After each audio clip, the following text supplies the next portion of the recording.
Hey Tony, it's Jeff out here at Fremont Toyota in Sheridan. Wanted to give you a quick walk around of this truck we were looking at. So there it is, and of course here's our lovely building. But this is that 2011 Chevy Equinox. It's an LT2 trim level, so it's got a couple nice features in it, including the leather seats, which I'll get to here in just a minute. But you do see some of the nice fog lamps and the nicer trim levels as well, as long as with the larger wheels. Kind of puts the package well, puts it together well. Oh, I think I must have locked the doors. Silly me. There we go. So on the inside, you do have these nice leather seats, and so these are actually a perforated leather. They are just heated, but it's actually they don't get quite as hot when they're perforated like this. So it's actually a nice way to kind of keep the seats without keep them cool, anyways. In the back seats do recline. It's the same perforated leather as well, and they'll do fold flat too. I'll show you that. You can do it's a 60-40 split here too, so that way you can have one seat down and one seat up, and kind of give you some different setup arrangements for some storage capacities, as well as staying pretty comfortable with all of your passengers. The rear does have a power hatch, so it'll open and close on its own. That's kind of a nice feature in this setup. It does have a tunnel cover, as well as these nice little envelope system here for some storage.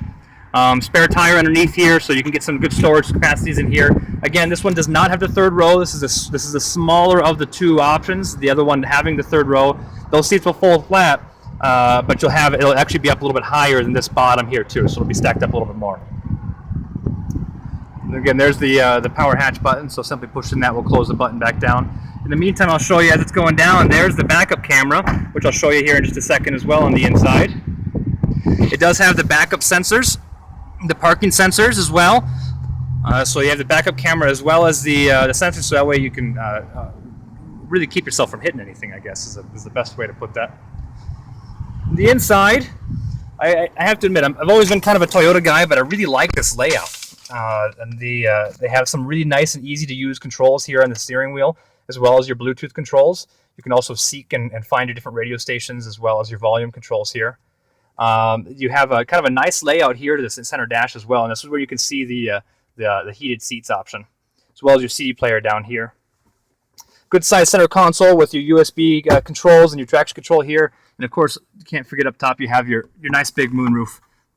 You can't live without that, of course. Backup camera goes right in the backup or in the rear view mirror, and you have a nice actually LCD display back here too, and so it's actually kind of a nice setup. Jump back out here again.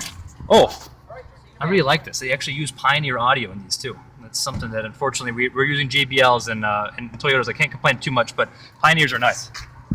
Well, thanks again. I appreciate you taking the time to watch. If you have any questions, give me a call, and hopefully I'll be in touch with you soon. Thanks, guys.